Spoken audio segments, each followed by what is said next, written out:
آج انشاءاللہ میں بچوں کی تربیت سے متعلق کچھ باتیں آپ سب کے ساتھ کروں گی۔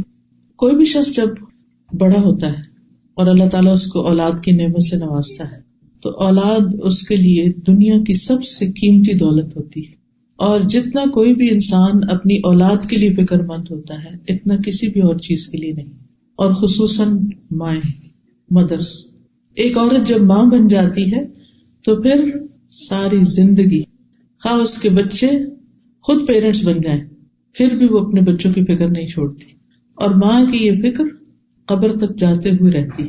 اس کے دل میں ہمیشہ بچوں کی خیرخواہی اور بچوں کی بھلائی کی سوچ ہوتی ہے کہ کسی طرح میں انہیں کچھ بھی فائدہ پہنچا سکوں، خود بھوکے رہ کر، پیاسے رہ کر، تکلیف اٹھا کر، پریشانیاں اٹھا کر اپنے پر اپنے بچوں کو ترجیح دیتی ہے۔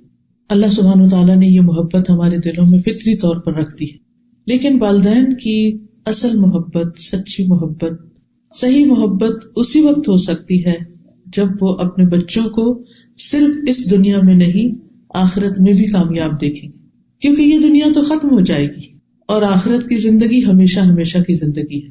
لہٰذا ہم سب کو اس بات کی کوشش کرنی چاہیے کہ ہم جب بچوں کے فیوچر کا سوچیں تو وہ فیوچر صرف اس دنیا کا فیوچر نہ ہو بلکہ ان کی آخرت کا بھی ہو، کیونکہ اگر وہ دنیا میں کامیاب ترین انسان بھی ہوئے اور آخرت میں ناکام ہو گئے تو وہ کامیاب نہیں ہے۔ حقیقی کامیابی آخرت کی کامیابی ہے۔ ذالک ھو الفوز العظیم، وہ ہے اصل عظیم الشان کامیابی۔ تو انشاءاللہ تربیت اولاد سے متعلق کچھ ٹپس میں آپ کو دوں گی، انشاءاللہ اللہ نے چاہا تو آپ کے لیے فائدہ مند ہوگی۔ سب سے پہلی بات تو یہ کہ اولاد اللہ سبحانہ وتعالیٰ کا عطیہ ہے، ایک تحفہ ہے ہم سب کے لیے، اور اللہ نے جس کو جو بھی دیا ہے، بیٹا ہو یا بیٹی، اس پر راضی رہنا چاہیے، کیونکہ یہ تقسیم بھی اللہ تعالیٰ کی ہے۔ جسے چاہتا ہے بیٹیاں دیتا ہے، جسے چاہتا ہے بیٹے دیتا ہے، جسے چاہتا ہے دونوں دیتا ہے، جسے چاہتا ہے کچھ بھی نہیں دیتا، اور وہ سب کچھ جاننے والا ہے، ہر چیز پر قادر ہے، یعنی اس کو زیادہ پتا ہے کہ کس کو مجھے کیا دینا چاہیے، کون کس کے قابل ہے۔ دوسری بات یہ کہ بچے ہمارے لیے ایک خوشی کا باعث ہوتے ہیں، اگرچہ ان کے ساتھ تکلیفیں بھی ہوتی ہیں، لیکن اللہ سبحانہ وتعالیٰ نے پیغمبروں کو جب اولاد کی خبر دی تو اس کو خوشخبری قرار دیا۔ مثلا زکریا علیہ السلام نے جب دعا مانگی بچے کے لیے اور ساری زندگی مانگتے رہے، بڑھاپے میں جا کر اللہ نے ان کو اولاد دی تو فرمایا یا زکریا انا نبشرک بغلام اسمہ یحییٰ، اے زکریا ہم آپ کو ایسے لڑکے کی خوشخبری دیتے ہیں جس کا نام یحییٰ ہوگا۔ تو یہ صرف خبر نہیں ہوتی بلکہ خوشخبری ہوتی ہے۔ اسی طرح ابراہیم علیہ السلام کو جب خوشخبری ملی اسحاق علیہ السلام کی پیدائش کی تو اس وقت بھی اللہ سبحانہ وتعالیٰ فرماتے ہیں فبشرناہ باسحاق، تو ہم نے اس کو اسحاق کی بشارت دی، یعنی خوشخبری دی۔ نبی صلی اللہ علیہ وسلم بچوں سے بہت محبت کرتے تھے۔ حضرت حسن اور حسین جو ان کے نواسے تھے، ان کو آپ فرماتے کہ یہ دنیا میں میرے پھول ہیں، یہ دنیا میں میرے 2 پھول ہیں، یعنی انہیں پھولوں سے تشبیہ دیتے۔ جس طرح پھولوں کی کیئر کی جاتی ہے اور پھولوں کو دیکھ کر انسان خوش ہوتا ہے، ایسے ہی وہ بچوں کو دیکھ کر خوش ہوتے تھے۔ اور یہ حقیقت ہے کہ بچے ہماری آنکھوں کی ٹھنڈک ہوتے ہیں، اسی لیے ہمیں دعا سکھائی گئی ہے کہ ہم یوں مانگیں ربنا ھب لنا من ازواجنا وذریاتنا قرۃ اعین وجعلنا للمتقین اماما، اے اللہ ہمیں ہمارے ازواج اور ہماری اولاد سے آنکھوں کی ٹھنڈک عطا کر، یعنی ہم انہیں دیکھیں تو خوش ہو جائیں اور ہمیں متقین کا امام بنا۔ اسی طرح آپ صلی اللہ علیہ وسلم نے فرمایا کہ تمہاری اولاد تمہاری بہترین کمائی ہے، یعنی انسان اپنی زندگی میں جو کچھ بھی کماتا ہے، ارن کرتا ہے، اس میں سب سے بہترین چیز ٹاپ پہ جو ہے وہ اس کے بچے ہیں، اولاد ہے، کیونکہ اولاد انسان کے لیے دنیا میں بھی راحت، مدد، خوشی کا باعث ہوتی ہے اور آخرت کے درجات میں بلندی کا بھی ذریعہ ہوتی ہے۔ یعنی ایک انسان کے اپنے عمل ہوتے ہیں اور ایک اس کے بچوں کے اچھے کام اس کے نام اعمال میں، حسنات میں اضافہ کرتے ہیں اور وہ اس کے درجات کی بلندی کا ذریعہ بنتے ہیں۔ لیکن یاد رکھیے کہ جہاں اولاد ایک خوشخبری ہے، خوشی کا باعث ہے، وہاں اس کے ساتھ ساتھ ایک ذمہ داری بھی ہے، اور اس کے بارے میں ہم سے پوچھا بھی جائے گا۔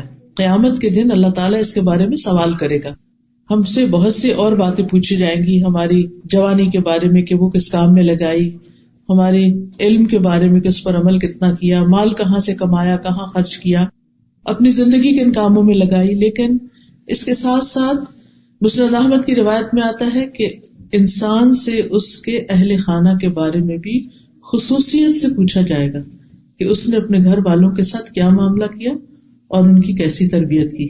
اور اس میں خصوصاً ماں کو ذمہ دار قرار دیا گیا، یعنی باپ سے بھی پوچھا جائے گا، لیکن باپ کی نسبت ماں زیادہ ذمہ دار ہے کیونکہ ماں کا درجہ بھی زیادہ ہے اور بچے کا زیادہ وقت ماں کے ساتھ ہی گزرتا ہے. اللہ سبحانہ تعالیٰ نے ماں کو بنایا ہی ایسے ہے کہ وہ نسل انسانی کی تخلیق اور تربیت اور پرورش کا کام بہترین طریقے سے کر سکے. صحیح بخاری کی روایت میں آتا ہے، عورت اپنے شوہر کے گھر اور اس کے بچے کی نگران ہے اور اس سے ان کے بارے میں پوچھا جائے گا. یعنی بعض اوقات ہسبینڈ وائف ایک دوسرے پہ ڈالتے رہتے ہیں، آپ ان کو سمجھائیں، آپ ان کو سمجھائیں، آپ ان کا خیال کریں، لیکن حقیقت یہ ہے کہ ہر ایک کا اپنا اپنا رول ہے اور اس میں ماں کی ذمہ داری زیادہ بتائی گئی ہے. اب آپ دیکھیے کہ بچوں کی تربیت کا آغاز انسان کے بچے کی پیدائش کے بعد سے نہیں، اس سے پہلے سے ہی ہو جاتا ہے.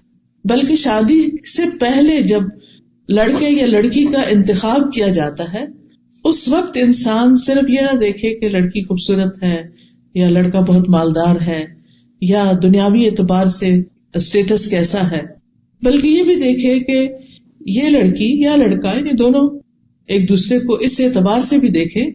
لڑکی یہ دیکھے کہ جس لڑکے کو میں پسند کر رہی ہوں یہ میرے بچوں کا باپ ہوگا تو یہ کیسا باپ ہوگا، اور لڑکا یہ بھی ضرور دیکھے کہ یہ لڑکی کل میرے بچوں کی ماں ہوگی تو یہ کیسی ماں ثابت ہوگی، کیا یہ ایک اچھی نسل کو پروان چڑھائے گی.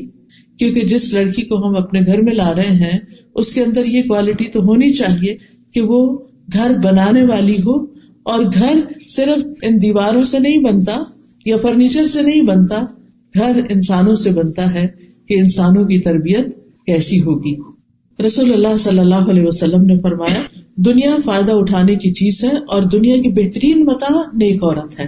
اور پھر اسی طرح ابو ہریرہ کہتے ہیں کہ رسول اللہ صلی اللہ علیہ وسلم نے فرمایا، جب ایسا شخص تمہارے پاس نکاح کا پیغام بھیجے جس کے دین اور اخلاق سے تم مطمئن ہو تو اس سے اپنی بیٹی کا نکاح کر دو. اگر ایسا نہیں کرو گے تو زمین میں فتنہ و فساد برپا ہوگا، یعنی بہت بگاڑ آئے گا. تو دیکھنے کی چیز، باقی چیزیں بھی ٹھیک ہے انسان دیکھے تاکہ ایک دوسرے کے ساتھ ایک کمپیٹیبلٹی ہو اور گزارا بہتر طور پر ہو، لیکن خاص طور پر دین کے بارے میں ضرور دیکھنا چاہیے. اور دین میں بھی ایسا نہیں کہ ہر شخص شیخ بن جائے گا اور پھر وہی دیندار ہوتا ہے اور باقی لوگ دیندار نہیں ہوتے. نہیں، دیندار ہونے سے مراد کیا ہے کہ انسان اللہ کے حقوق ادا کرتا ہو اور اس کے ساتھ ساتھ بندوں کے حقوق بھی ادا کرتا ہو. اللہ سبحانہ وتعالیٰ کے حقوق میں کیا چیز آتی ہے؟ جسے نماز کا فریضہ، یعنی اگر لڑکی ہے تو نماز کی پابند ہو، لڑکا ہے تو بھی نماز پڑھتا ہو. اسی طرح اگر لڑکا کما رہا ہے تو حلال کمانے والا ہو، کیونکہ کمائی کا اولاد کی تربیت پر بہت بڑا اثر پڑتا ہے. پھر اسی طرح آپ دیکھیے کہ لڑکی ہے تو اس کے بھی یعنی کہ اخلاق کیسا ہے یا شرافت کیسی ہے، اور اس کے ساتھ ساتھ اس میں بھی نماز اور پھر ساتھ حجاب، کیونکہ جس طرح مردوں کے لیے حلال کمانا، اسی طرح عورت کے لیے اس کی عزت عصمت اور اس کی شرم و حیا جو ہے اس کا لحاظ رکھنا بھی ضروری ہے. پھر اسی طرح یہ ہے کہ تربیت کے جب باری آتی ہے، یعنی شادی ہو گئی، آپس میں ایک دوسرے کے ساتھ اچھا سلوک ہے، حقوق العباد کی ادائیگی ہے، تو بچوں پر سب سے بڑی چیز جو اثر کرتی ہے وہ ماں باپ کا عمل ہوتا ہے، ان کا آپس کا اچھا سلوک اور تعلق ہوتا ہے. جس گھر میں ہسبینڈ وائف ایک دوسرے کو رسپیکٹ دیتے ہیں، ایک دوسرے سے محبت کرتے ہیں، ایک دوسرے کے ساتھ اچھے طریقے سے کمیونیکیٹ کرتے ہیں، اس گھر میں بچے ایک سکون کی فضا میں سانس لیتے ہیں. اور پھر ماں باپ سے بہت سی چیزیں بن کہے سیکھتے ہیں. یعنی انسان صرف کسی لیکچر سے تربیت نہیں حاصل کرتا، بلکہ عمل کی تربیت، عملی نمونہ ہونا، رول ماڈلنگ جو ہے وہ بہت اہم ہوتی ہے تربیت میں. اگر ہم چاہتے ہیں کہ ہمارے بچے نیک ہوں تو یہ ہمارے کہنے سے نہیں ہوگا، صرف ہمارے تھنکنگ سے نہیں ہوگا، بلکہ اس کے لیے ضروری ہے کہ ہم ان کے سامنے وہ اچھا نمونہ پیش کریں، وہ بن کے دکھائیں جو ہم ان سے چاہتے ہیں کہ وہ بنے. اب آپ دیکھیے کہ ہر ماں باپ کی یہ خواہش و تمنا ہوتی کہ ہمارے بچے نیک ہوں، فرما بردار ہوں، اچھے ہوں، لیکن ماں باپ کو یہ ضرور سوچنا چاہیے کہ کیا ہم اللہ کے فرما بردار ہیں؟ کیا ہم ایک اچھے انسان ہیں؟ کیا ہم اللہ کا اور بندوں کا حق دینے والے ہیں؟ اگر ہم خود نہیں کر رہے تو بچوں سے کس چیز کی ہم توقع کر سکتے ہیں؟ پھر اسی طرح آپ دیکھیے کہ اگر ہم چاہتے ہیں کہ ہمارے بچے آئندہ دین کے لیے قربانی کرنے والے ہوں تو ہمیں یہ دیکھنا ہوگا کہ ہم خود کیا قربانیاں کر رہے ہیں، ہم خود اپنے دین کے لیے کیا محنت کر رہے ہیں. اگر ہماری زندگی میں غفلت ہے تو وہ خود بخود بچوں میں ٹرانسفر ہوگی، وہ بھی اس کو ایزی لیں گے. اگر ہم خود وقت پہ نماز نہیں پڑھ رہے تو بچے کیوں پڑھیں گے؟ چاہے آپ کتنا بھی چلا کے ان کو کہیں کہ اٹھو نماز پڑھو، لیکن آپ نے خود تو پڑھی نہیں. وہ تو آپ سے پلٹ کے پوچھیں کہ آپ نے پڑھ لی، اور نہ بھی کہیں تو وہ دیکھ رہے ہیں کہ اذان ہوئی ہے، وقت ہوا ہے، اور کسی کو بھی فکر نہیں ہے، پرواہ نہیں ہے، کوئی بھی اٹھ کے نماز نہیں پڑھ رہا، تو وہ کیوں پڑھیں گے چاہے انہوں نے کتنا ہی اچھا لیکچر سن رکھا ہو. حضرت عائشہ کہتی ہیں جب سے میں نے ہوش سنبھالا میں نے یہی دیکھا کہ میرے والدین اسلام پر ہیں، یعنی اسلام کی حالت میں نے ان کو اپنی تربیت کرتے ہوئے دیکھا. پھر اسی طرح بعض روایات میں یہ بھی آتا ہے کہ جو ہمارے اسلاف تھے یا نیک لوگ تھے وہ اپنے بچوں کی تربیت کے لیے اللہ کی عبادت میں زیادہ وقت لگاتے تھے، یہ سوچ کر کہ اس کا اثر ہمارے بچوں پر پڑے، ہماری اولاد پر پڑے. کسی نے کیا خوب کہا کہ جب بھی میں کسی سلجھے ہوئے نوجوان کو دیکھتا ہوں تو مجھے یقین ہو جاتا ہے کہ ضرور اس کا باپ صالح اور نیک آدمی تھا، جس کا عکس یا ریفلیکشن اس میں نظر آ رہا. کیونکہ قرآن مجید میں اللہ تعالیٰ فرماتے ہیں، سورۃ الکہف ہر جمعے کو پڑھی جاتی ہے، آج بھی آپ نے پڑھی ہوگی، کان ابوہما صالحا، وہ دو بچے جن کا خزانہ زمین میں دفن تھا اور اس کے اوپر دیوار تھی، جب وہ گر گئی تو خضر علیہ السلام نے اس کو بنایا، اور اس کی وجہ یہ بتائی کہ ان کا باپ نیک آدمی تھا، وہ فوت ہو گیا تو اللہ تعالیٰ یہ چاہتا تھا کہ ان بچوں کا خزانہ محفوظ رہے، اس لیے میں نے یہ دیوار بنا دی ہے. خود فوت ہو چکا ہے وہ نیک آدمی، اور اس کے بچے یتیم ہیں، اپنے آپ کو پوری طرح لک آفٹر نہیں کر سکتے، لیکن اللہ سبحانہ وتعالیٰ ان کے فیوچر اور ان کے مال کی اور ان کے انٹرسٹ کی حفاظت کس طرح کرتے ہیں؟ اس غیبی مدد کے ذریعے ان کی دیوار بنوا دی جاتی ہے کہ جب یہ اپنی جوانی کو پہنچے تو پھر اس مال کو استعمال کر سکیں. کیونکہ نیک آدمی کو اس کی نیکی کا فائدہ اس کی اولاد کی نیکی کی شکل میں نظر آنے لگتا ہے دنیا میں، یہ دنیا میں جلد ملنے والی خوشخبری ہوتی ہے. اسی طرح ایک مشہور اسپیکر ہیں ڈاکٹر نبیل، وہ کہتے ہیں مجھے جب نوافل کی ادائیگی میں سستی اور کاہلی ہونے لگتی ہے تو مجھے میرے بیٹے اور دنیا کی پریشانیاں یاد آتی ہیں کہ کہیں نفلوں کی ادائیگی میں میری سستی اور کاہلی میری اولاد کی پریشانیوں کا سبب نہ بن جائے. کیونکہ انسان جب نفل پڑھتا ہے، تہجد پڑھتا ہے، تو پھر اپنی اولاد کے لیے دعائیں کرتا ہے، اور اگر کوئی نماز ہی نہیں پڑھتا یا تہجد ہی نہیں پڑھتا تو دعا کس وقت کرے گا؟ وہ تو دعا کرتے ہوئے بھی شرمائے گا. تو وہ کہتے ہیں کہ یعنی جب مجھے تھوڑی سستی آنے لگے تو مجھے اپنے بچے یاد آنے لگتے ہیں کہ میں نے ان کی خاطر اٹھنا ہے اور دعائیں کرنی ہے ان کے لیے. تو یہ چیز ان کو عبادت میں اور زیادہ آگے بڑھاتی. اور ایک جنرل اصول کے طور پر آپ دیکھیے، ایک کامن سینس کی بات ہے کہ اگر ہم اللہ کی اطاعت نہیں کرتے، فرما برداری نہیں کرتے، ہم اللہ کے اوبیڈینٹ نہیں ہیں، تو ہم کیسے توقع کر سکتے ہیں کہ ہمارے بچے ہمارے اوبیڈینٹ ہو جائیں؟ ہمارا احسان اپنے بچوں پر زیادہ ہے یا اللہ کا احسان ہم پر زیادہ ہے؟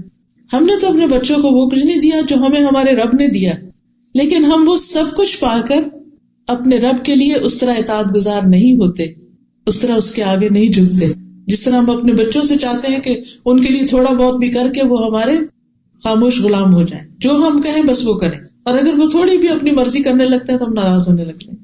ڈاکٹر نبیل یہ بھی کہتے ہیں کہ میرا ایک دوست تھا کویت میں، ایک بہت اچھے منصب پر تھا، یعنی کہ بہت ہائی پوسٹ پر تھا، لیکن وہ ہر روز چند گھنٹے والنٹیئر کرتا تھا، فلاحی کاموں میں لگاتا تھا.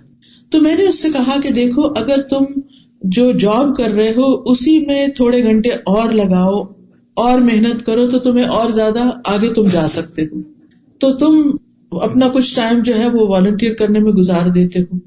تو کہنے لگا کہ میں 6 بچوں کا باپ ہوں جن میں سے اکثریت میرے بیٹوں کی ہے، یعنی بوائز ہیں. مجھے ڈر ہے کہ وہ بے راہ روی کا شکار نہ ہو جائیں، جب سے میں نے قرآن مجید میں کانا ابوہما صالحا کی تفسیر پڑھی ہے کہ ان کا باپ نیک آدمی تھا، اس لیے ان بچوں کی اللہ نے کیئر کی، تو میں نے اپنی زندگی کا ایک بڑا حصہ فلاحی کاموں میں لگا دیا ہے. میں والنٹیئر کرتا ہوں اور اس کے اثرات میں اپنے بچوں میں دیکھ رہا ہوں. کیونکہ بچے جب دیکھتے ہیں نا کہ ہمارے ماں باپ سب کی خدمت کرتے ہیں، سب کے کام آتے ہیں اور اپنا وقت لگاتے ہیں، تو پھر ان کے اندر اس چیز کی ایک قدر ہوتی ہے، ایک ڈگنیٹی ہوتی ہے. لیکن اگر کوئی بچہ یہ دیکھے کہ باپ بیکار پڑا سوتا ہی رہتا ہے اور کوئی کام وقت پہ نہیں کرتا، اپنی ذمہ داریاں بھی نہیں پوری کرتا، کما کے بھی نہیں لاتا، تو وہ اس کے لیے کیسا رول ماڈل ہو؟ اور وہ باپ پھر بچوں سے کیا توقع کر سکتا ہے کہ وہ اس کے لیے کیسے بچے بنے؟ پھر اگر ہم بھی چاہتے ہیں کہ ہمارے بچے نیک ہوں، فرمانبردار ہوں، صالح ہوں، تو ہم سب کو چاہیے کہ ہم چاہے جاب کرتے ہوں، چاہے کچھ کام کرتے ہوں، چاہے ہم بزنس کرتے ہوں، کوئی کمائی کرتے ہوں، لیکن اس کے ساتھ ساتھ ہم ضرورت مند انسانوں کی مدد بھی ضرور کریں. ہم اپنے آپ کو والنٹیئر کریں کسی بھی جگہ، جو بھی ہماری اسکل ہے، اپنے علم کے ساتھ، اپنی طاقت کے ساتھ، اپنے مال کے ساتھ دوسروں کی خدمت کریں.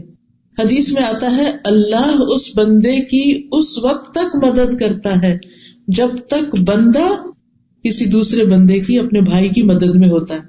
آپ دوسروں کی مدد کر رہے ہیں، آپ دوسروں کی خدمت میں لگے، اللہ آپ کی مدد کرے گا اس چیز میں جہاں آپ ضرورت مند ہیں.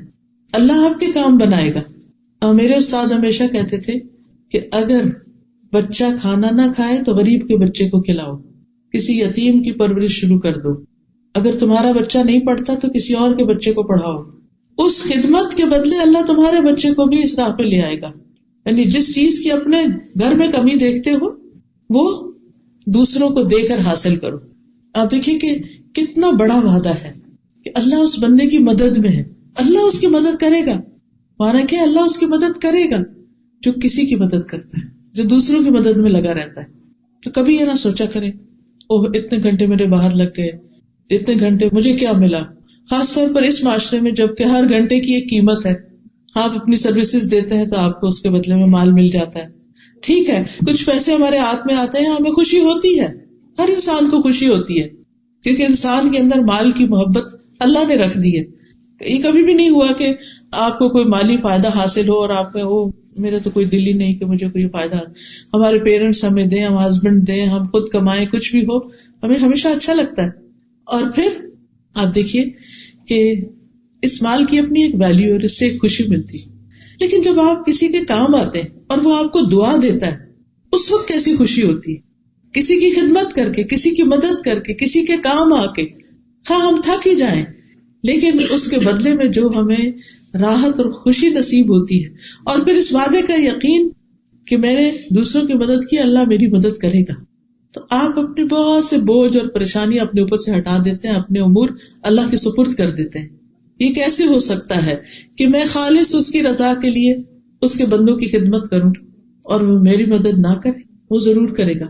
پھر اسی طرح عبداللہ بن مسعود کے بارے میں آتا ہے کہ وہ رات کو جب نوافل ادا کر رہے ہوتے تھے، تہجد پڑھ رہے ہوتے تھے، تو سامنے اپنے بچے کو سویا دیکھ کر کہا کرتے تھے من اجلک یا بنیا، تیری خاطر اے میرے بچے.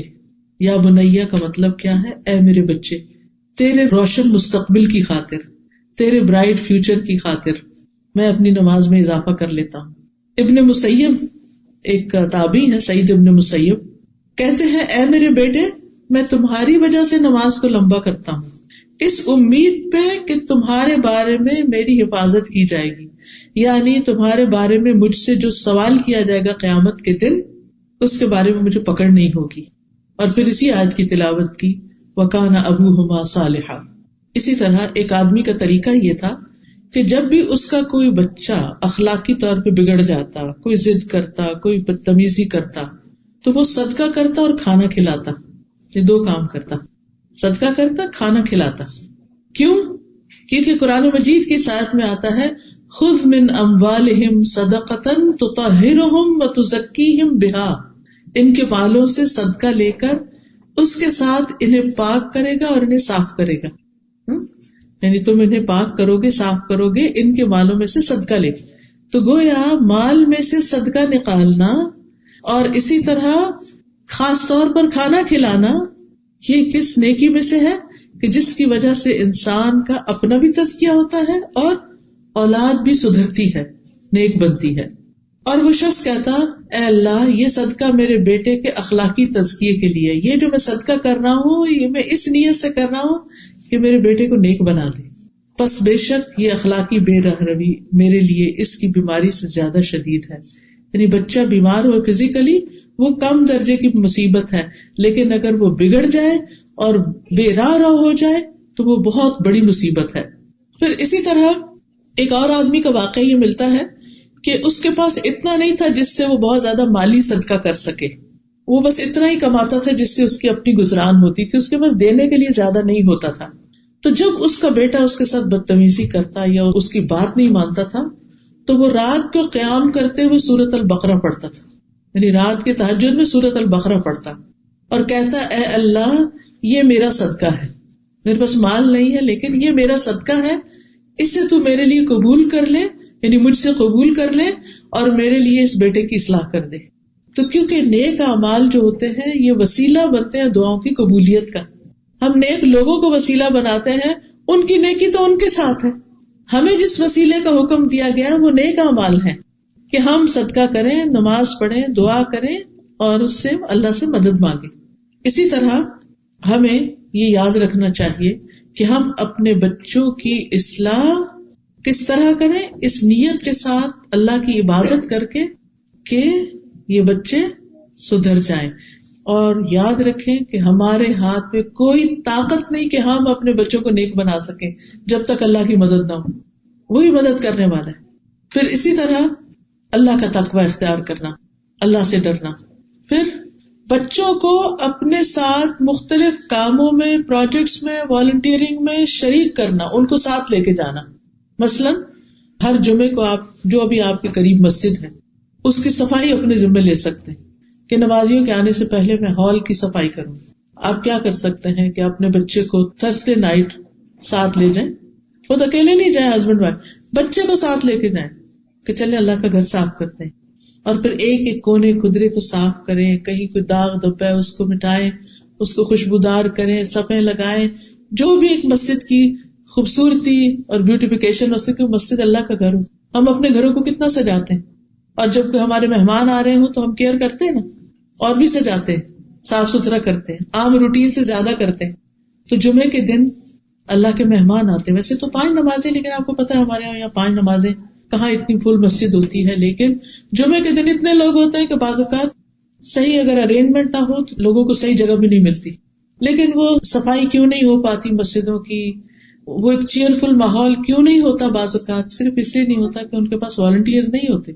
تو آپ ان سے بات کر کے کہ آپ مجھے یہ خدمت دے دیں. آپ کو معلوم ہے کہ الحمدللہ جیسے الہدا میں ویکینڈ میں کلاس ہوتی ہے، ابھی نئی سورۃ البقرہ شروع ہوئی ہے، اور ماشاءاللہ اس میں 400-500 لوگ ہیں، اور ہر ہفتے ان کے لیے بینچز لگانا اور چیئرز لگانا اور ہال کی سیٹنگ ٹھیک ٹھاک کام ہے.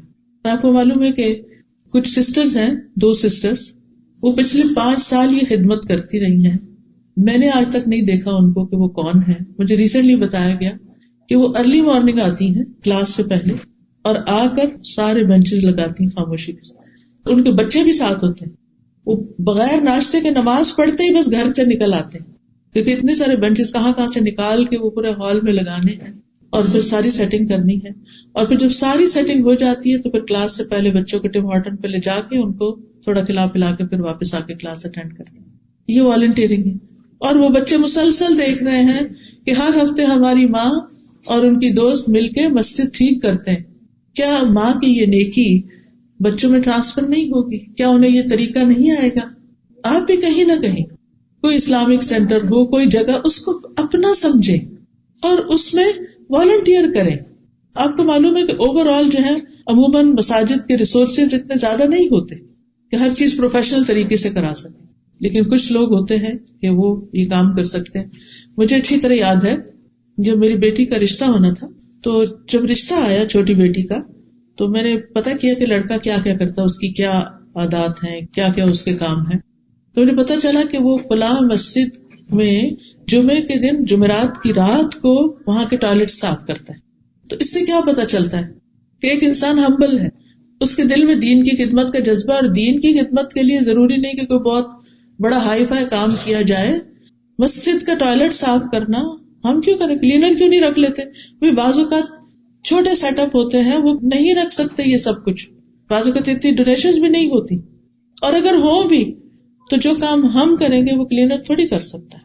تو اگر young boys, university going boys آپ کے ہیں, ساتھ لگائیں اور انہیں کہ چلیں کام کر, اس بہانے مسجد میں جا کے ایک نماز ہی پڑھ لیں گے. اگر انہیں آپ کہیں گے نا کہ آؤ نماز پڑھنے چلے, تو ہو سکتا ہے نہیں پڑھنے جائیں, لیکن اگر آپ کہیں کہ چلو آؤ کچھ ہوبر لگاتے ہیں چل کے. آپ کو معلوم ہے کہ یہ کام معمولی کام نہیں, یہ کام کس نے کیا تھا؟ ابراہیم علیہ السلام نے, اسماعیل علیہ السلام نے. اللہ سبحانہ وتعالیٰ نے قرآن مجید میں سورۃ البقرہ میں اس کا ذکر کیا 127 آیت پہلے پارے میں, وَإِذْ يَرْفَعُ إِبْرَاهِيمُ الْقَوَاعِدَ مِنَ الْبَيْتِ وَإِسْمَاعِيلُ رَبَّنَا تَقَبَّلْ مِنَّا إِنَّكَ أَنْتَ السَّمِيعُ الْعَلِيمُ. اور جب ابراہیم اور اسماعیل بیت اللہ کی بنیادیں اٹھا رہے تھے, باپ نے بیٹے کو ساتھ لگایا اور تعمیر کی, تو انہوں نے دعا کی ہے ہمارے رب ہم سے یہ قبول کر لے, بے شک تو سب کی سننے والا اور جاننے والا ہے. پھر اللہ تعالیٰ نے دونوں کو حکم دیا کہ انطہر بیتی للطائفین والعاکفین والرکع السجود, میرے اس گھر کو صاف کرو طواف کرنے والوں کے لیے, سجدہ کرنے والوں کے لیے, رکوع کرنے والوں کے لیے, اعتکاف بیٹھنے والوں کے لیے. پیغمبر ہیں دونوں, پیغمبر دوسرے چھوٹے تو بعد میں بنے, لیکن پیغمبر ہیں, بہت معزز ہیں, لیکن وہ اللہ کا گھر تعمیر بھی کرتے ہیں اور اس کی صفائی بھی کرتے ہیں. یہ کوئی معمولی کام نہیں. یاد کیجئے اس عورت کا واقعہ جو بخاری کی روایت میں آتا ہے کہ جو مسجد میں صفائی کرتی تھی, ایک دن نظر نہیں آئی تو نبی صلی اللہ علیہ وسلم نے اس کے بارے میں پوچھا کہ وہ کہاں ہے. پتہ چلا کہ وہ تو اچانک بیمار ہوئی اور فوت بھی ہو گئی. تو صحابہ نے کہا کہ کیا نبی صلی اللہ علیہ وسلم کو تکلیف دیں گے رات کے وقت؟ انہوں نے رات میں خود ہی جنازہ پڑھا, اس کو دفن کر دیا, کیونکہ حکم یہی ہے کہ جو ہی ڈیتھ ہو بس جتنا جلد از جلد جنازہ کرو. خیر, آپ نے پوچھا کہ اس کی قبر کہاں ہے, آپ اس کی قبر پہ گئے, لوگوں کو ساتھ لے کر گئے اور وہاں دوبارہ جنازہ پڑھا, اس کو خود اس کے لیے دعا کی. اب آپ دیکھیے کہ یہ سعادت کس کو ملتی ہے کہ اللہ کے رسول صلی اللہ علیہ وسلم ایک ایسی خاتون جس کا نہ کوئی آگے نہ پیچھے ہے, مسجد میں ہی رہتی ہے, مسجد کی صفائی کرتی ہے, اس کا جنازہ پڑھ رہے ہیں. وہ معمولی اعزاز ہے؟ اللہ کی نگاہ میں اس کی اہمیت کیا بڑی. ہم سمجھتے کہ بہت بڑے بڑے ٹائٹل ہوں اور پھر ہم کام کریں تو پھر اس سے ہماری بہت شان بنے گی. شان ہمیں لوگوں کی نظر میں چاہیے, تو شان اللہ کی نگاہ میں ہونی چاہیے. تو یہ چھپی نیکیاں بعض اوقات, اور یہ اللہ کی خاطر ایسے کام کرنا, اس کا اثر اولاد میں جاتا ہے. پھر اسی طرح مسجدوں کے علاوہ آپ دیکھیے ہاسپٹلز ہیں, بوڑھے لوگوں کے اولڈ ہومز ہیں. کل میری بیٹی بتا رہی تھی کہ ان کا اسکول کا ٹرپ گیا ہوا تھا بچوں کا, اولڈ ہوم میں لے کر گئے تھے ان کو, شاید 8-9 سال کا بچہ اس کا. کہہ رہی تھی کہ کل شام گھر آ کر اتنا رویا کہ جس طرح اس نے بوڑھے لوگوں کو وہاں دیکھا, کوئی فیملی ان کے پاس نہیں, وہ بیمار ہیں, وہ بیٹھے ہوئے ہیں, لونلی ہیں. تو وہ سین تو مجھ سے پوچھ رہی تھی کہ میں اب اس کو کس طرح کمفرٹیبل کروں, کیا بتاؤں اس کو. ہمارے بچے یہ سب چیزیں تو دیکھتے نہیں, نہ جنازہ دیکھتے ہیں, نہ قبرستان دیکھتے ہیں, نہ اولڈ ہوم دیکھتے ہیں. دل کس چیز سے نرم ہو, وہ اپنی آخرت کے بارے میں کیوں سوچیں؟ وہ تو دنیا ہی دنیا ان کے سامنے. ہم انہیں لے جاتے ہیں, کبھی کہیں کھانا کھلانے لے جاتے ہیں, کبھی کسی ٹوائز کی شاپ پر لے جاتے ہیں. ہم سمجھتے ہیں یہ ہم بچوں کی بہت بڑی خدمت کر رہے ہیں اور اس سے ہمارے بچے ہم سے بہت خوش ہو جائیں گے اور ہمارے بڑے فرما بردار ہوں گے. نتیجہ کیا ہے؟ جتنی ہم ان کو عیش کروا رہے ہیں, جتنی ہم ان کی ہر خواہش پوری کرتے چلے جا رہے ہیں, اتنا ہی وہ مزید بگڑتے چلے جا رہے ہیں. کسی بات پہ خوش ہوتے ہی نہیں, کیونکہ وہ ایک چیز وہ اب ان کی نگاہ سے اتر گیا, اب ان کو اس سے بڑی انٹرٹینمنٹ چاہیے, اس سے بڑی انٹرٹینمنٹ چاہیے. تو پھر وہ زندگی کی جو حقائق ہیں اور زندگی کی جو مشکلات ہیں ان کو فیس کرنا نہیں آتا ان کو. مومن آخرت پر یقین رکھتے ہوئے اپنی زندگی گزارتا ہے. ہمیں خود بھی اپنے لیے اور اپنی نسلوں کے لیے, اپنی تربیت اور تزکیہ کے لیے بھی اور اپنے بچوں کی تربیت کے لیے بھی ان سب جگہوں پر والنٹیئر کرنے کی ضرورت ہے. پھر اسی طرح اور بھی آپ دیکھ سکتے, آپ کے نیبرہڈ میں کوئی بزرگ خاتون ہو سکتی ہے, کوئی بیمار ہو سکتا ہے, کسی کو کسی اور چیز کی, نئے امیگرینٹس کو مختلف چیزوں کے لیے ضرورت ہو سکتی ہے. آپ دیکھیے کہ آپ کہاں کس کی کیسے مدد کر سکتے ہیں. آپ کی سرزمین تو وہ ہے جس نے بہت سارے سیرین ریفیوجیز کو ویلکم کیا ہے. ان کے بچے کیا پڑھ رہے ہیں, کیا نہیں پڑھ رہے, ان کے حالات کیا ہیں, ایسے لوگوں سے آپ کانٹیکٹ کر سکتے ہیں جو ڈائریکٹ ان کی مدد خدمت کر رہے ہیں، ان کے ساتھ آپ شامل ہو سکتے ہیں. بہت کام ہے کرنے کے، لیکن اپنی ذاتی زندگی، اپنی گھریلو زندگی، اپنی سوشلائزنگ میں سے وقت نکالیے. اگر آپ واقعی چاہتے ہیں کہ آپ کے بچے صحیح راستے پر آ جائیں تو پھر اپنے جان، اپنے وقت، اپنے مال کو اللہ کی خاطر قربان کریں. پھر اسی طرح بات ہو رہی تھی کہ اچھا رول ماڈل بن کے بچوں کی تربیت کرنا. اس میں یہ بھی آتا ہے کہ جیسے بچوں سے کیے ہوئے وعدے پورے کریں، ان سے غلط بیانی نہ کریں، سچی بات کریں. ایک خاتون نے اپنے بچے کو بلایا، ادھر آؤ میں تمہیں کچھ دوں. تو آپ نے اس سے پوچھا کہ تم کیا دینے والی ہو؟ انہوں نے کہا کہ میں اس کو کچھ میٹھی چیز دوں گی، کھجور دوں گی. تو آپ نے فرمایا اگر تم اسے کچھ نہ دیتی تو تمہارے اوپر جھوٹ کا گناہ لکھا جاتا. کبھی بھی بچوں سے جھوٹ نہ بولو، ان کا اعتماد چلا جاتا. زندگی میں کسی پہ بھی ٹرسٹ نہیں کرتے، کیونکہ ماں ایسی چیز ہوتی ہے نا کہ جس پر انسان آنکھیں بند کر کے ٹرسٹ کرتا ہے. لیکن اگر یہ انسان کو احساس ہو جائے نا کہ ماں دھوکہ دیتی ہے، ماں ڈرامہ کرتی. پچھلے دنوں کسی خاتون کی بات مجھ سے ہوئی تو بہت پریشان تھی. کہتی بچے نے گھر چھوڑ دیا، بچے نے گھر چھوڑ دیا، کہیں اور جا کے رہتا ہے. اور میں نے اس سے بہت کہا ہے کہ تم ایسا نہیں کرو، لیکن وہ نہیں مانتا. تو کہتی کہ جب شاید وہ رونے لگی یا کسی طرح اس کو سمجھانے لگی تو کہتے ماں آپ بہت ڈرامے کرتی ہیں. اب آپ دیکھیں، ماں کو یہ کہنا کہ تم ڈرامے کرتی ہو، اس کے آنسو کو ڈرامہ سمجھنا، کہ جیسے ڈرامے میں کوئی ہوتا ہے نا کیریکٹر، تو اس میں وہ جھوٹ موٹ کر روتے ہیں اور وہ لگتا ہے جیسے رو رہے ہیں. اگر ہمارے بچے ہمارے بارے میں یہ سوچیں کہ ہماری ماں جو ہے وہ ٹرسٹ وردی نہیں ہے اور ہمارے ساتھ بس ایسی فراڈ کر رہی ہے اور ہماری کیئر نہیں کرتی اور اس کو ہماری ضرورت نہیں ہے، یا کسی بھی طرح اگر بچوں کے اندر ایسی کوئی فیلنگ آ گئی ہے تو یہ نہیں ہونا چاہیے نا. تو اس کے لیے یہ ہے کہ بچوں کے ساتھ کیا کریں، سچ بات کریں، ٹرسٹ بلڈ کریں. کسی بھی کامیاب ریلیشن شپ کے لیے بہت ضروری ہوتا ہے کہ ایک دوسرے پر اعتماد کیا جائے، ٹرسٹ کیا جائے. کیونکہ جہاں ٹرسٹ نہیں ہوتا نا وہاں پھر اتفاق نہیں ہوتا، محبت نہیں ہوتی، پھر وہ بات نہیں سنتے. اس کے علاوہ بچوں کو فارمل اسلام کی ایجوکیشن بھی دینی چاہیے. دنیا کی تعلیم تو لے رہے ہیں، اگر اسکول میں جاتے ہیں تو آپ دیکھیں دن کا ایک بڑا حصہ اسکول میں گزار کے آتے ہیں. لیکن اگر وہ گھر پہ ہیں اور آفٹر نون میں آپ خود ان کو سکھا سکتے ہیں، یا کسی مسجد میں یا کہیں بھی ان کو بھیج سکتے ہیں، تو دین کی باقاعدہ تعلیم دیں. دیکھیے کہ ہم میں سے اکثریت نے اس ماحول میں آنکھ کھولی ہے جہاں ہمارے کانوں میں اذانوں کی آوازیں بھی پڑتی تھی، آس پاس مسجدیں بھی تھی، گھروں میں نمازیں بھی پڑھی جاتی تھی. بہت کچھ دیکھ دیکھ کے ہم سیکھ گئے اسلام کے بارے میں. لیکن ہمارے بچوں کو بہت کچھ سکھانے کی ضرورت ہے، تب وہ ان کو پتہ چلے گا کہ یہ دین ہے، یہ اسلام ہے. تو اس میں آپ دیکھیے کہ حضرت لقمان نے اپنے بیٹے کو جو سب سے پہلی چیز سکھائی تھی وہ کیا تھی؟ یا بنی لا تشرک باللہ ان الشرک لظلم عظیم. سب سے پہلی چیز یہ کہ بچوں کا عقیدہ درست کریں، ان کو توحید سکھائیں، ورنہ اللہ سبحانہ وتعالیٰ. کیونکہ اگر وہ توحید پر ہے نا تو کوئی اس سے غلطی کوتاہی ہو بھی گئی تو اللہ تعالیٰ معاف کر دے گا. لیکن اگر شرک میں انہوں نے زندگی بسر کی تو شرک تو بہت بڑا ظلم ہے، شرک کا گناہ کبھی معاف نہیں ہوگا جب تک کہ اس سے توبہ نہ کر لیں. تو لا الہ الا اللہ کا معنی سکھانا بہت ضروری ہے. وہ کیسے؟ عبداللہ بن عباس کہتے ہیں کہ ایک دن میں نبی صلی اللہ علیہ وسلم کے پیچھے سوار تھا تو آپ نے فرمایا اے لڑکے، میں تجھے چند کلمات سکھا رہا ہوں، اللہ کے احکام کی حفاظت کرو، اللہ تمہاری حفاظت کرے گا. اللہ کی حفاظت کرو یعنی اللہ کے احکامات کی، تم اسے اپنے سامنے پاؤ گے. جب مانگو اللہ سے مانگو، یہ ہے توحید کہ جب مانگو اللہ سے مانگو. اس لیے بچوں کو کوئی بھی چیز ضرورت ہو نا تو آپ اسے کہ اچھا اللہ سے دعا کرو اور پھر آپ اس کو ہیلپ کریں، لیکن اسے اپنے سے نہیں جوڑیں، اللہ سے جوڑیں. پھر جب مدد چاہو اللہ سے مدد مانگو، امتحان میں مدد چاہیے، بزنس میں، جاب میں، کسی بھی چیز میں اللہ سے مدد مانگو. جان رکھو اگر ساری دنیا مل کر تمہیں کوئی نفع پہنچانا چاہے تو تمہیں کچھ نفع نہیں دے سکتی، کچھ فائدہ نہیں دے سکتی سوائے اس کے جو اللہ نے تمہارے لیے لکھ دیا. اور اگر سارے مل کر تمہیں کوئی نقصان دینا چاہے تو تمہیں کچھ نقصان نہیں دے سکتے سوائے اس کے جو اللہ نے لکھ دیا. قلم اٹھا لیے گئے، صحیفے خشک ہو گئے. تو اس سے کیا پتہ چلتا ہے کہ بچوں کو بچپن سے ہی بتا دینا چاہیے کہ اصل فائدہ اور نقصان اللہ کے ہاتھ میں، کوئی تمہارا کچھ نہیں بگاڑ سکتا، تاکہ ان کے اندر ایک بہادری ہو. اور پھر یہ سکھاؤ کہ جو کچھ چاہیے اللہ کی طرف رجوع کرو. یہ ہے توحید.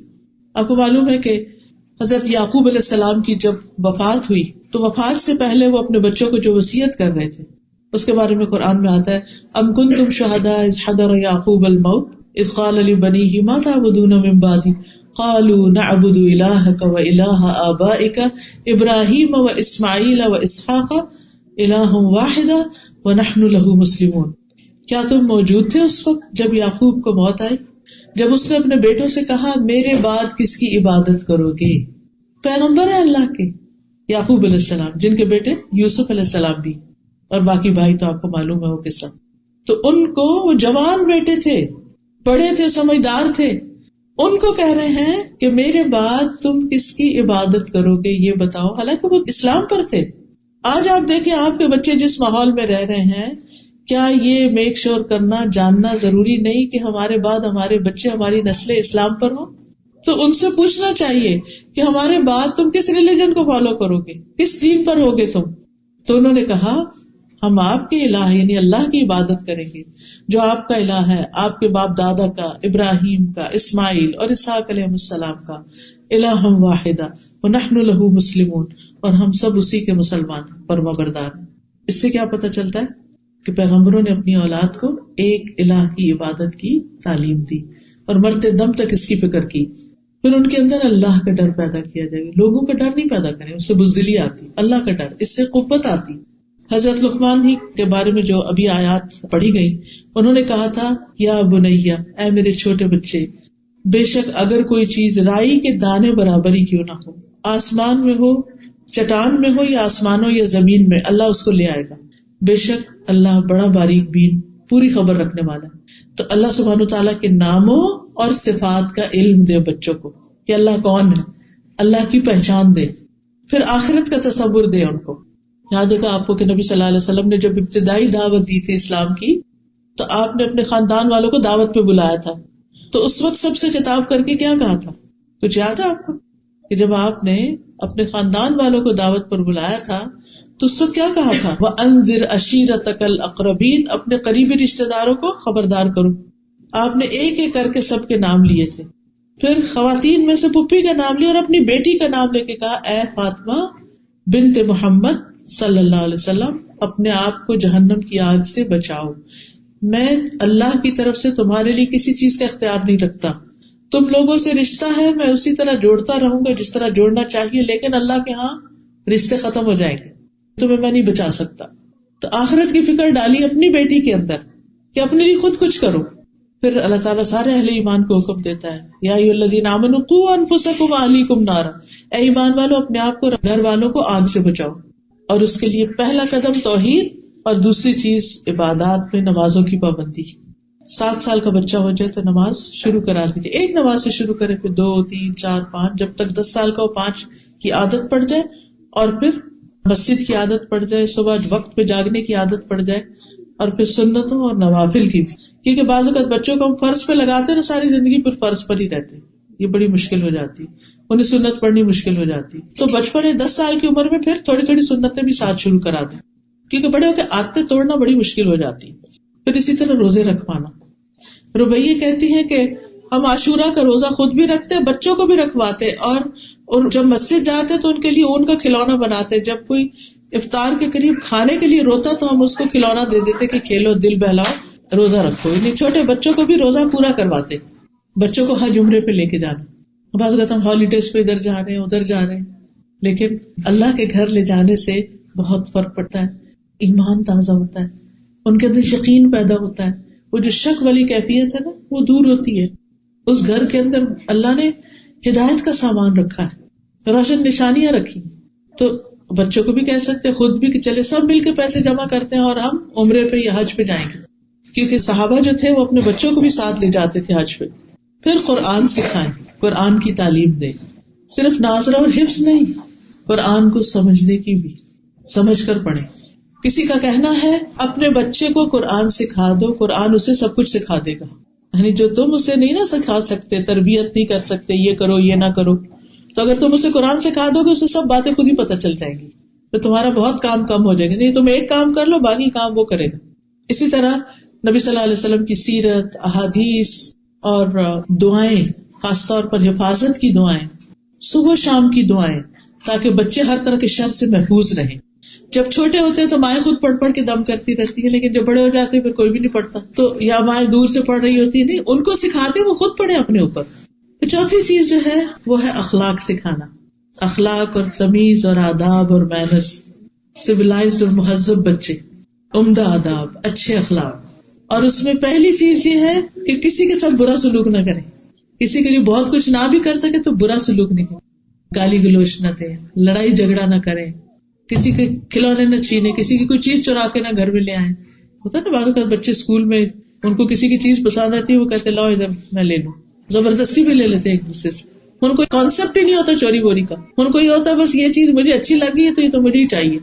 تو یہ بچپن سے ہی تمیز سکھانے کی کہ کسی کی چیز ہماری چیز نہیں ہے، ہم نہیں لے سکتے. حضرت لقمان کی نصیحتوں میں کیا ابھی سنا آپ نے، عربی میں چونکہ آیات تھی، انہوں نے کہا اے میرے چھوٹے بیٹے نماز قائم کرو، نیکی کا حکم دو، برائی سے منع کرو، اس مصیبت پر صبر کرو جو تمہیں پہنچی ہے. سبحان اللہ، چھوٹے بچے کو سکھایا جا رہا ہے کہ صبر کرو. اب جو بچہ چھوٹی سی چوٹ لگ چیخنا پکارنا شروع کر دیتا تو اس کو ہر وقت چیخنے کی اجازت نہ دیں. اور پھر کہا کہ یہ ہمت کے کاموں میں سے ہے، لوگوں کے لیے اپنا رخسار نہ پھلاؤ، منہ پھلا کے مت بیٹھو، زمین میں اکڑ کے نہ چلو. اللہ کسی اکڑنے والے فخر کرنے والے سے محبت نہیں رکھتا. اپنی چال درمیانی رکھو، اپنی آواز نیچی رکھو، سب آوازوں سے بری یقیناً گدھوں کی آواز ہوتی ہے. یہ انہوں نے اپنے بچے کو تمیز سکھائی، ایٹیکیٹس اور مینرز.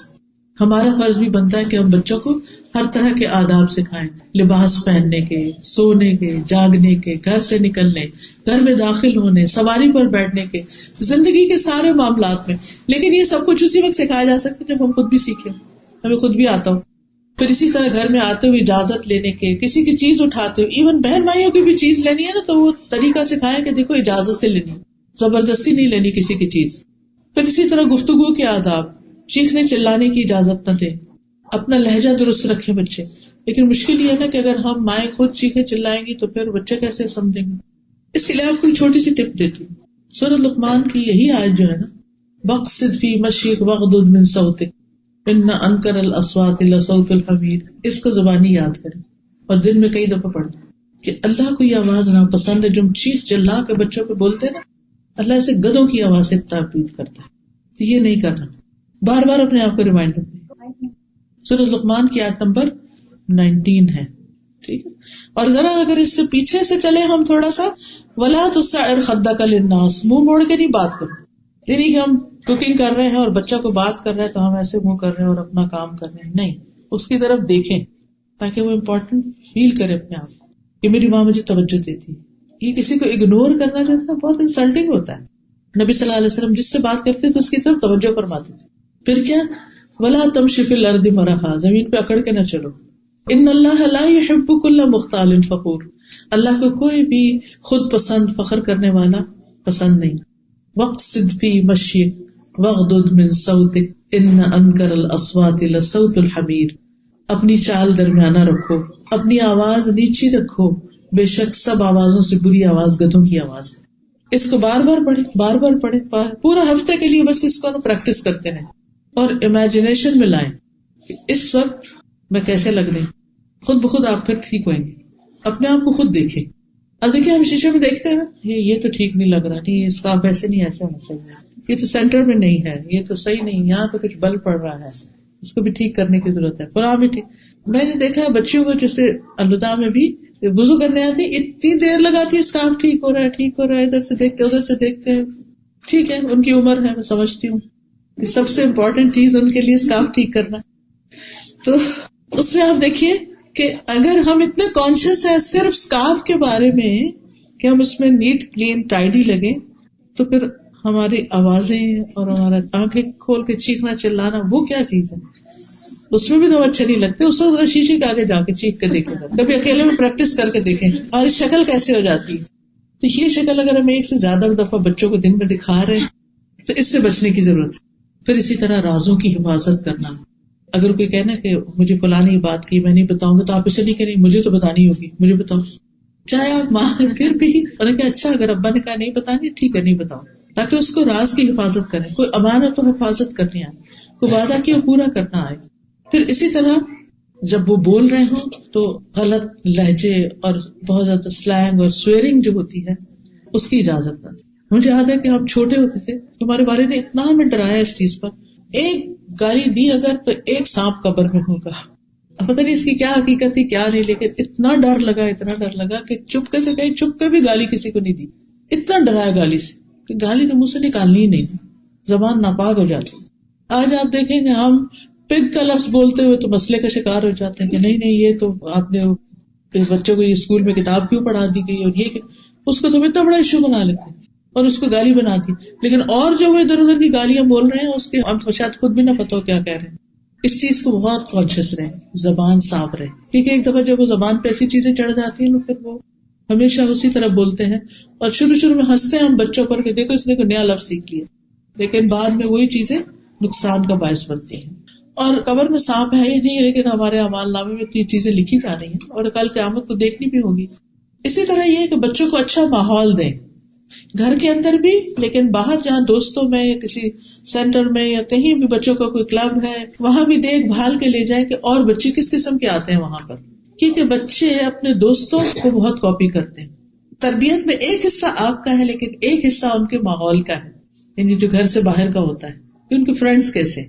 اچھے بھلے بچے دین سے دور ہو جاتے ہیں صرف اس وجہ سے کہ فرینڈز جو ہے وہ دین پر نہیں. حدیث میں آتا ہے صاف طور پر کہ انسان اپنے دوست کے دین پر ہوتا ہے, اسے چاہیے کہ دیکھے کہ وہ کس کو دوست بنا رہا ہے, کس کی کمپنی میں رہتا ہے. آپ جو کچھ ہے نا اپنی کمپنی کی پیداوار ہے, اس لیے اچھے لوگوں کے ساتھ, نیک لوگوں کے ساتھ خود بھی بیٹھیں, ان کو بھی لے جائیں, اس مجلس کی آداب سکھائیں. ٹھیک ہے جب بچے شور کر رہے ہوں تو کسی الگ کمرے میں لے کے بیٹھے, لیکن میں نے دیکھا کہ کچھ مائیں اپنے چھوٹے بچوں کو مسجد میں لاتی ہیں جیسے اللہ تعالیٰ سمجھا سکھا کے پاس بٹھاتی ہیں اور بچے آرام سے بیٹھے رہتے. میں حیرت سے دیکھتی رہتی ہوں کہ پورا خطبہ اس بچے نے سن لیا بغیر کچھ گڑبڑ کیے, کیونکہ بچپن سے ماں کو لانے کی عادت تھی اور سمجھا کے لائے, یہاں بھاگنا نہیں, یہاں بولنا نہیں, یہاں کچھ کرنا نہیں, یہ اللہ کا گھر ہے, یہ اللہ کا گھر ہے. تو اس سے کیا ہوگا کہ اس کے دل میں جو ہی مسجد دیکھے گا اندر آئے گا, وہ آٹومیٹیکلی اس میں یہ چیز آئے گی کہ یہاں نہیں بھاگنا, یہ نہیں. لیکن اگر ہم لے تو جائیں مسجد اور اس کے بعد اپنی دوستوں کے ساتھ لگ جائیں اور بچے ہر طرح کی بدتمیزیاں کرتے پھریں تو اس سے پھر وہ کیا سیکھیں گے. تو پہلے سے ذہن بنا کے لائیں ہم اللہ کے گھر جا رہے ہیں, جیسے ہم کسی دوست کے گھر جاتے ہیں, ہم فلاں آنٹی کے گھر جا رہے ہیں, فلاں جگہ جا رہے ہیں, ہم مال جا رہے ہیں, ہم فلاں کھیلنے جا رہے ہیں. لیکن جب مسجد آئے تو ہم مسجد جا رہے ہیں اور مسجد میں جا کے ہم یہ کریں گے وہاں, اور اس کے لیے موٹیویٹ کریں گے کتنا اجر اور کتنا ثواب ہے. پھر اسی طرح لوگوں کی خدمت کی عادت اگر بچپن سے ہی ہو جائے تو بہت اچھی, اور اس میں ظاہر ہے کہ پھر رول ماڈل تو آپ ہی ہو گئے. گھر میں اگر آپ کی ساس ہیں, بڑی امی ہیں, تو ان کے پاس ڈیلی بیٹھنا, وقت نکالنا, ان کی تھوڑی خدمت کرنا اور بچوں کو ساتھ لگانا کہ اچھا چلو تم بھی لگو, چلو میں ان کے پاؤں دبا رہی ہوں تم ہاتھ دباؤ, وہ تھوڑی دیر دبائیں گے پھر بھاگ جائیں گے, بور ہو جائیں گے, پھر آئیں گے, پھر لیکن کرتے کرتے کرتے ان کو عادت ہو جائے گی. حضرت انس کہتے ہیں کہ جب نبی صلی اللہ علیہ وسلم مدینہ آئے تو میری عمر 10 سال تھی. میری مائیں, نانی, خالہ وغیرہ مجھے نبی صلی اللہ علیہ وسلم کی خدمت کی مسلسل تاکید کرتی تھی اور میں نے آپ کی 10 سال خدمت کی. حضرت انس آپ کے ساتھ رہے. تو کس نے سکھایا تھا کہ نبی صلی اللہ علیہ وسلم کی خدمت کرنی؟ ماں نے سکھایا تھا. اور وہ کہتے ہیں کہ جب آپ کی وفات ہوئی تو میں 20 سال کا تھا, اور یعنی بہت سے احکامات انہوں نے صرف دیکھ دیکھ کے گھروں میں سیکھے تھے. پھر اسی طرح اگر ممکن ہو تو بچوں کو کسی اسکالر یا کسی ایسے شخص کی کمپنی میں دے کہ جو ان کو بہت سی اور چیزیں بھی ساتھ رکھ کے سکھا سکے. یا اگر دنیا کی تعلیم تربیت بھی دینی ہے تو اس میں آپ دیکھیے کہ جیسے اگر کھانا پکانا ہے یا اور گھر کے کام ہے, اگر آپ خود سکھا سکتے ہیں یا بعض اوقات آپ کی کوئی بہن یا بانجی یا کوئی اور, تو ان کے ساتھ تھوڑی دیر انہیں چھوڑے کہ ان سے بھی سیکھیں چیزیں.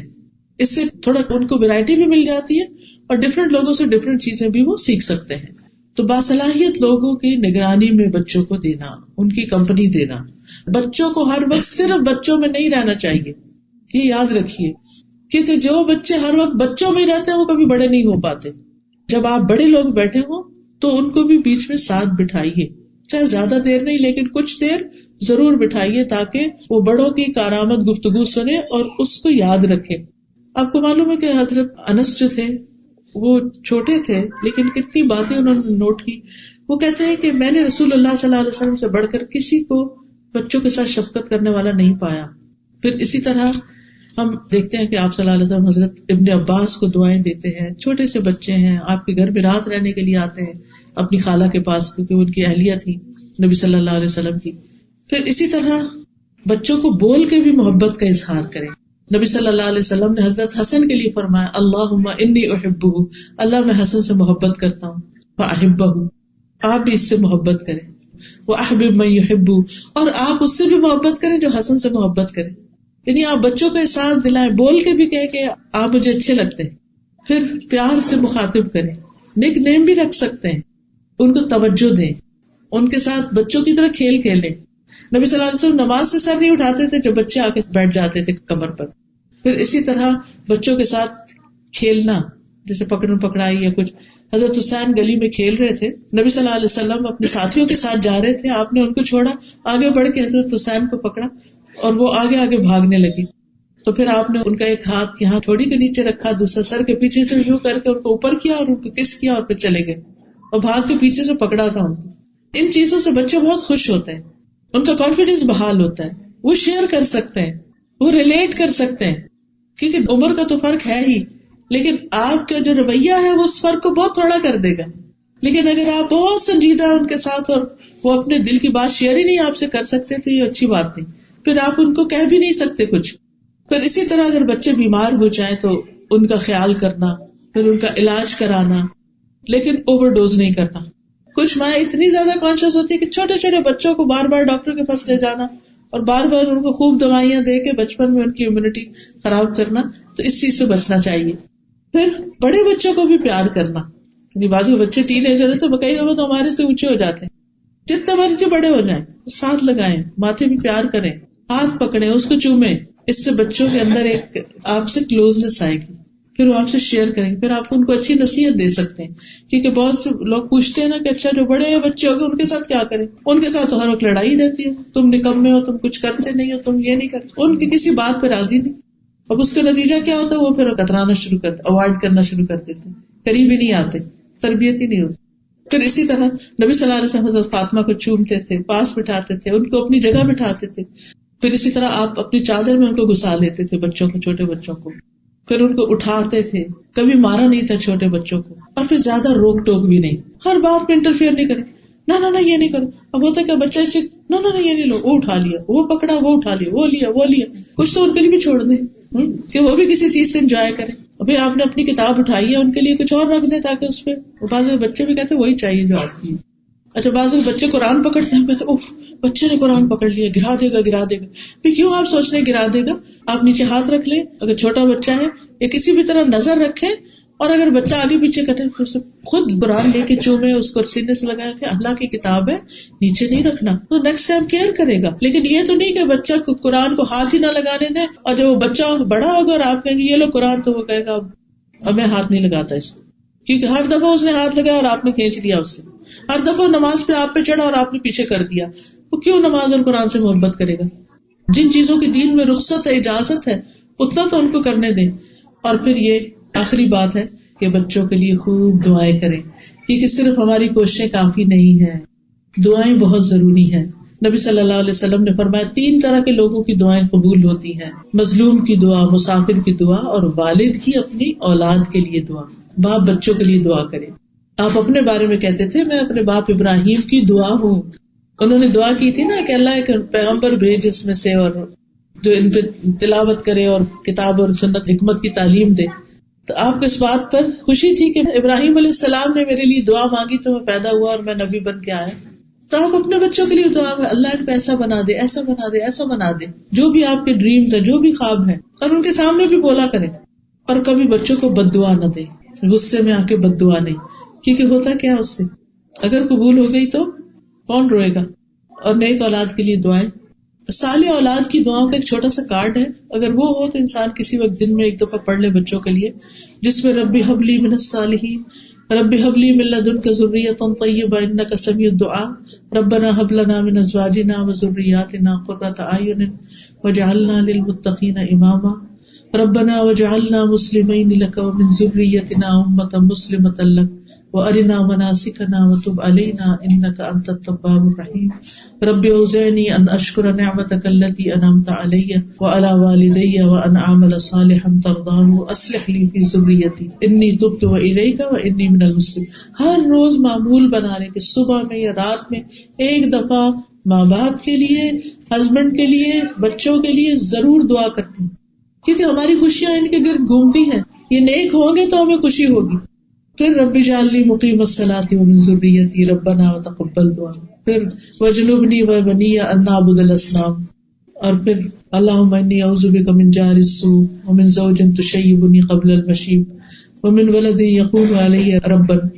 اے اللہ میں تیری پناہ طلب کرتا ہوں برے پڑوسی سے، ایسی بیوی سے جو مجھے بڑھاپے سے پہلے بوڑھا کر دے، یا ایسے شوہر سے، اور ایسی اولاد سے جو میرا آقا بن بیٹھے، یعنی اولاد ہماری ہمیں کنٹرول کرنا شروع کر دے، ایسے مال سے جو میرے لیے عذاب بنے، ایسے چال باز دوست سے جس کی آنکھیں مجھے دیکھ رہی اور جس کا دل میری نگرانی کرتا ہوں. اگر وہ کوئی نیکی کی بات دیکھے تو اسے دبا دے، اور اگر برائی دیکھے تو لوگوں پھیلا دے اس کو. پھر بچوں کے نیک سلوک کے بدلے دعا دینا، اور اگر وہ کوئی بدتمیزی شرارت بھی کرے تو بھی دعا دے، بد دعا نہ دے. اور پھر والدین کے بچے کام خراب کرے نا تو ماں باپ کے لیے دعا کرنی شروع کر دیں. بچے نافرمانی کرے، یا اللہ میرے ماں باپ پہ رحم فرما، رب ارحمہما کما ربیانی صغیرا. آپ اپنے والدین کے ساتھ اچھے ہوں گے تو آپ کے بچے آپ کے ساتھ اچھے ہوں گے. پھر اسی طرح ان کے مال، اولاد، جان، اس میں برکت کی دعائیں کیا کریں. ان کے رزق میں برکت کی دعا ابراہیم علیہ السلام نے دعا کی تھی نا اپنے بچوں کے لیے کہ اللہ ان کو پھلوں میں سے رزق دے، حالانکہ مکہ میں کچھ نہیں اگتا تھا. اور پھر جب دوبارہ گئے تھے حضرت اسماعیل کی شادی کے بعد تو انہوں نے پوچھا کہ کیا کھاتے ہو، تو انہوں نے کہا گوشت پانی. تو انہوں نے کہا کہ اللہ ان کی گوشت اور پانی میں برکت نازل فرماتے. اپنے بچوں کو دعا دی ان کے رزق میں. آج انشاءاللہ میں بچوں کی تربیت سے متعلق کچھ باتیں آپ سب کے ساتھ کروں گی. کوئی بھی شخص جب بڑا ہوتا ہے اور اللہ تعالیٰ اس کو اولاد کی نعمت سے نوازتا ہے تو اولاد اس کے لیے دنیا کی سب سے قیمتی دولت ہوتی ہے. اور جتنا کوئی بھی انسان اپنی اولاد کے لیے فکر مند ہوتا ہے اتنا کسی بھی اور چیز کے لیے نہیں، اور خصوصاً مائیں، مدرس. ایک عورت جب ماں بن جاتی ہے تو پھر ساری زندگی، خواہ اس کے بچے خود پیرنٹس بن جائیں، پھر بھی وہ اپنے بچوں کی فکر نہیں چھوڑتی. اور ماں کی یہ فکر قبر تک جاتے ہوئے رہتی ہے. اس کے دل میں ہمیشہ بچوں کی خیرخواہی اور بچوں کی بھلائی کی سوچ ہوتی ہے کہ کسی طرح میں انہیں کچھ بھی فائدہ پہنچا سکوں. خود بھوکے رہ کر، پیاسے رہ کر، تکلیف اٹھا کر، پریشانیاں اٹھا کر اپنے پر اپنے بچوں کو ترجیح دیتی. اللہ سبحانہ وتعالیٰ نے یہ محبت ہمارے دلوں میں فطری طور پر رکھ دی ہے. لیکن والدین کی اصل محبت، سچی محبت، صحیح محبت اسی وقت ہو سکتی ہے جب وہ اپنے بچوں کو صرف اس دنیا میں نہیں آخرت میں بھی کامیاب دیکھیں گے، کیونکہ یہ دنیا تو ختم ہو جائے گی اور آخرت کی زندگی ہمیشہ ہمیشہ کی زندگی ہے. لہٰذا ہم سب کو اس بات کی کوشش کرنی چاہیے کہ ہم جب بچوں کے فیوچر کا سوچیں تو وہ فیوچر صرف اس دنیا کا فیوچر نہ ہو بلکہ ان کی آخرت